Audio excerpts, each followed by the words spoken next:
эсэргээр одоо талархал илэрхийлэх ёстой. Ингэж сунжирч удаан хуралдсан баг хурлыг эцсийн мөч хүртэл хүлээж агаад ингээ бүгдээрээ одоо оролцоод ингээ тараад явсан тул талархах хэрэгтэй шүү дээ. Тэрний оронд одоо янз янзаар ингэж ярих.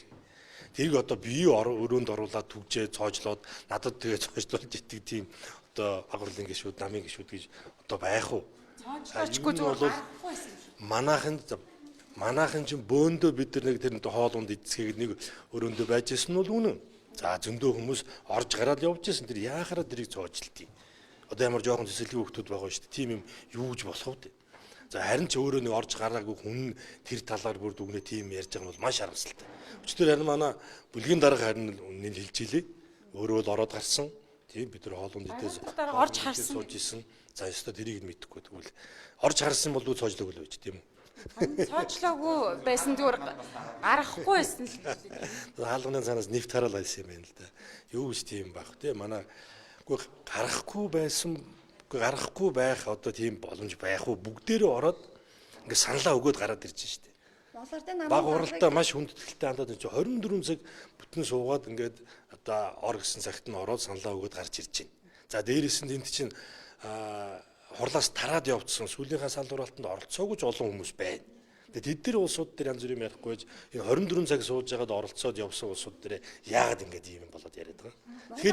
Тэгэхээр одоо хараа за би ингээд тэнд болсон процесс хэллээ. Одоо тэр нам дотор болсон энэ процесс тэр намын хуралд холбоотой юм тэр нам дотор л ярих хэрэгтэй. Энэ төрийн ордон дотор орж иж энийг ярилцмааргүй байна. Тэгээ одоо энийг цэглэе.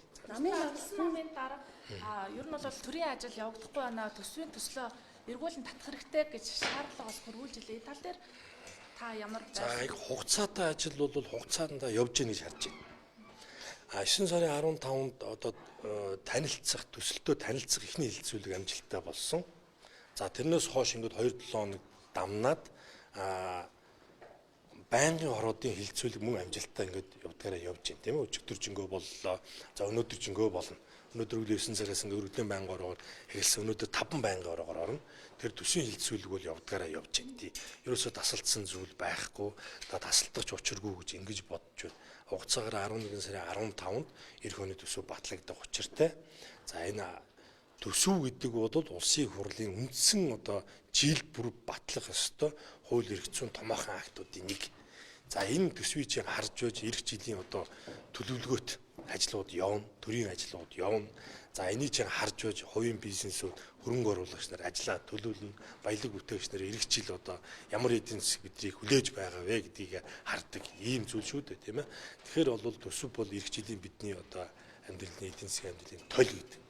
Тийм учраас одоо хугацаатай ажил хугацаанд явах ёстой л гэж харж байна.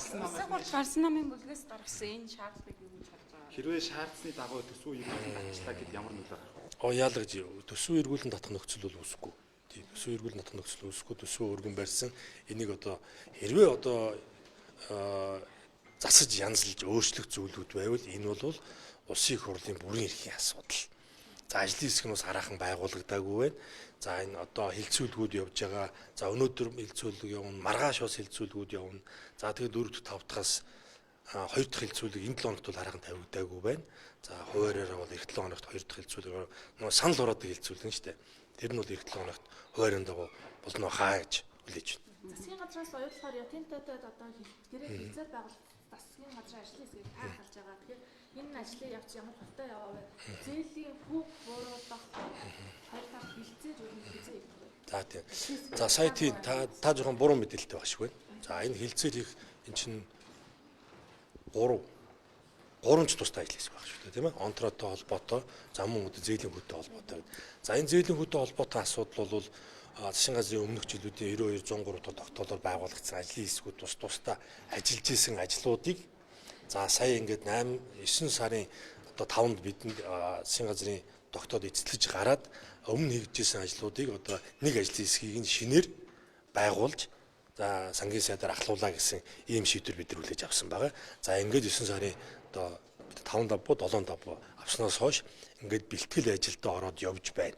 За тусдаа байгуулагдсан ажлын хэсгүүд сая засгийн газрын эрхлэх газрын даргын өрөөнд нэгдэж хуралдлаа. За оюутлогын компаниас нь ч одоо оюутлогын компани болон Эрдэнэс Монгол компани удирдлагуудыг ч одоо бүгдийг нь оролцуулаад ажлынхаа болон хилцээрийнхаа тактикуудыг боловсруулж одоо бас нэлээд ажил хэрэгч ингээд сууцгаалаа. Тэгэхээр хуваарьт ажил бол хуваарийнхаа дагуу явж байна. За энэ зүгээр нэг цаглбараа харах юм бол энэ оны эцэс гэхэд ямар ч байсан одоо бид нар хилцээрээ эхлүүлчихсэн явж явах юм учиртай. Тийм байна. Гэхдээ бид бол зээлийн хүүгээ энэ удаа бууруулж чадна гэдэгт бол ер нь бол итгэлтэй байна. 18 онд яагаад өнөөдрийн нөхцөл байдал үүсэхээр ийм одоо хүнд нөхцлүүдтэй хилцээр хийснийг бол бид нар хариуцж хэлж мэдэхгүй байна. За тэрийг бол одоо харин засах гэж байна. Сайжруулах гэж байна. За зээлийн хүүний хувьд бол гол 3 асуудал байгаа. За зээлийн хүүгээ бууруулах. За одоо байгаа 11% хүүгээ бууруулах. За энд бол бидний боломж юу вэ гэхээр одоо манай засгийн газрын бенчмарк маань нэг 6.8 орчим байна. Энэ бол одоо маш сайн үзүүд 18 оноос хойш. За ялангуяа 12 оноос хойш буюу анх бонд гаргаж эхэлжсэнээс хойш бол манай засгийн газрын бенчмарк олон улсын санхүүгийн зах зээл дээр бол эрс сайжирсан гэсэн үг. Одоо өөрөөр хэлбэл 6.8 одоо Америкийн төв банкны хөө 4.2 байгаа юм. 4.6 тэгэхээр зөрүү нь 2.2 гэдэг бол манай хамгийн боломжит хамгийн сайн бага эрсдлийн түвшин дээр ирсэн байгаа өнөөдөр. Өөрөөр хэлбэл гадаад талд бол Монгол улсын одоо өнөөгийн эдийн засгийн нөхцөл байдал бол сайнаар үнэлэгдэж байна. Ер нь 12 оноос хойш хамгийн сайн дээр ирсэн байна. За тийм учраас бид нар одоо энийгээ бариад ороход бол хилцээр дээр хүүгээ буулгах бол боломж байгаа. За мөн хоёрдугаар асуудал энэ 18 оноос хойш 7 жилгээ заасан юм байна. 7 жил тутам энэ одоо зээлийн хүүгнүүдэд эргэж харах ёстой, өөрчлөх ёстой гэдэг. За өнөөдөр ингээд одоо ингээд 7 жил нь болж байна. Яагаад 7 жил гэсэн байгаа нь бас тодорхойгүй байна.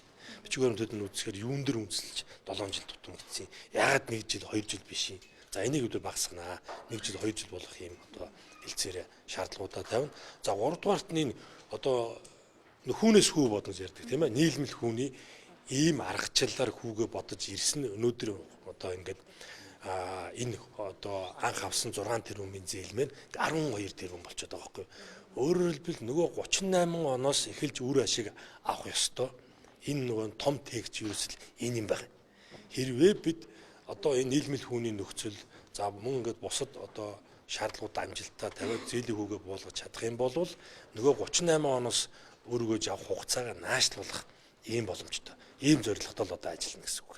Ер нь бол одоо нөгөө эдийн засаг хүнд байгаа ийм үед одоо энэ гэрээтэй холбоотой асуудлыг одоо 7 жилийн хугацаа гэхээр энэ онд одоо хугацаанд дуусгаад байна. Тэгэхээр засгийн газар 1 номерт энэ рүү хамтсан шаналаад орох байсан. Хойрог хандж ийн эсвэл гэдэг ийм асуудал байна. Энийн цаана улс төрчил бүлэглэл хин нэгний их ашигтай холбоотой асуудал гарч ирсэн. Явахгүй байна. Эргэн хэдхэн хоног үлдчихлээ. Хэрвээ энэ хугацаанд одоо амжиж хийж чадахгүй бол дахиад алдагдaltaй байна. Тэгээд удаа маань бол тий ажлын хэсэг бол ахалж хийсэнгүү. За ингээд 9 сард сая надад ингээд шилжүүлж өглөө. За бид нар бүх хүчээр ажиллаж байна. Тийм. Тэгэхээр энэ ондоо багтаагаад хэдүүлээ үр дүн гаргачих тал дээр хамтарч ажиллацгаая дэгөө. Ер нь бол бас энд олон нийтэд их зүүн мэдээлэл өгөх. Бид одоо Монголын ард түмэн одоо тэр 12 жилийн өмнө хилцээр хийж байсан түвшнөөс их өөр болсон шүү. Одоо гадныхантай хилцээр ширээнд ард суух Монголын үндэсний мэрэгчлэтнүүдийн түвшин ч өөр болсон, Монголын ард түмний хүлээлт ч өөр болсон, мэдээллийн орчин ч өөр болсон. Тийм учраас одоо бид бол бас тэгтлээ хоцорсон цаг хугацаа бол биш. Одоо хилцээрд орох хугацаа бол хараахан одоо дуусаагүй байна. Бид бол хугацаа бага учраас бүх хүчин чадлаараа л ажиллана. Амжихгүй энэ хугацаанд. Дамжуулна да. Монголын одоогийн нийт экспортын нөхцөл